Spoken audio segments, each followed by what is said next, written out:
Imagine this. A hiker is stranded on the side of a mountain. One helicopter is dispatched, then another. A team of mountain rescuers begins climbing in dangerous weather. Search dogs are deployed. Medical staff prepare at the nearest hospital. Suddenly, dozens of people are risking their own lives to save a single stranger. From a purely mathematical perspective, it doesn't make sense. If 3 rescuers die trying to save one person, society has lost more lives than it saved. So why do we do it? Today, we're exploring the anatomy of rescue missions and the fascinating psychology behind why humans are willing to risk everything for someone they've never met. The first thing to understand is that rescue missions aren't actually designed to sacrifice rescuers. Every professional rescue organization, from coast guards to mountain rescue teams to firefighters, follows a simple principle: the rescuer should never become another victim. Before anyone moves, leaders perform a risk assessment. Is the building stable? Is the weather survivable? Can we reach the victim safely? Can technology reduce the danger? The goal is always to save the victim while bringing every rescuer home safely. So if that's the case, why do rescuers still sometimes die? Because rescue is performed under uncertainty. Information is incomplete. Conditions change rapidly. A roof collapses unexpectedly. A wave is larger than predicted. A fire spreads faster than anticipated. These tragedies usually happen despite efforts to minimize risk, not because rescuers are expected to sacrifice themselves. But there's something deeper happening psychologically. Humans don't naturally think in statistics. We think in stories. Psychologists call this the identified victim effect.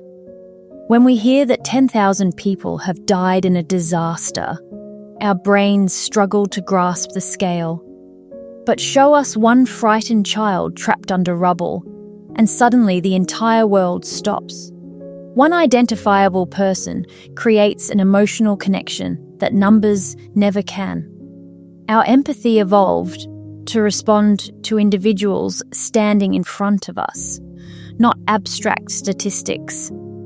That's why a single rescue can mobilize enormous resources. There's another powerful force at work. It's called the rule of rescue. This describes society's strong moral impulse to save people facing immediate, identifiable danger, even when the cost is extremely high. Imagine walking past someone drowning in shallow water. Most people wouldn't calculate costs and benefits. They'd jump in. That instinct scales upward. Governments spend millions searching for missing hikers. Coast guards launch dangerous nighttime rescues. Firefighters enter burning buildings, not because it's economically efficient, but because abandoning someone in immediate danger violates our deepest moral instincts. Professional rescuers also experience something unique. Many describe rescue as a duty rather than a choice. Training builds confidence. Teamwork builds trust. Repeated exposure changes how risk is perceived. Psychologists call this risk normalisation. Situations that seem terrifying to most people become manageable through preparation and experience. That doesn't mean rescuers don't feel fear. They absolutely do, but they learn to act despite it. Evolution may also play a role. Humans are one of the most cooperative species on Earth. For hundreds of thousands of years, communities survived because individuals helped each other. Protecting injured members strengthened the group. Groups willing to rescue one another often survive better than groups that abandon their own. Over time, helping behavior became deeply embedded in human psychology. Rescue isn't just compassion. It's part of what made us successful as a species.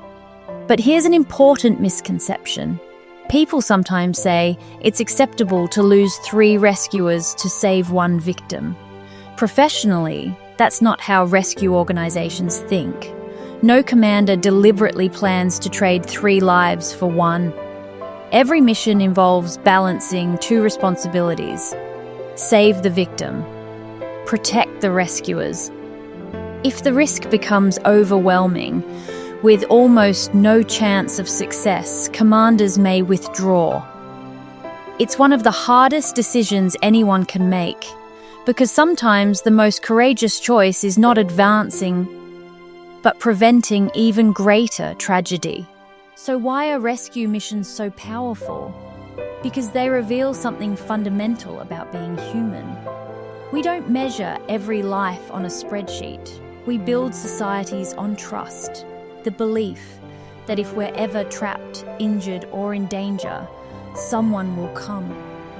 That belief creates stronger communities. It inspires ordinary people to become extraordinary.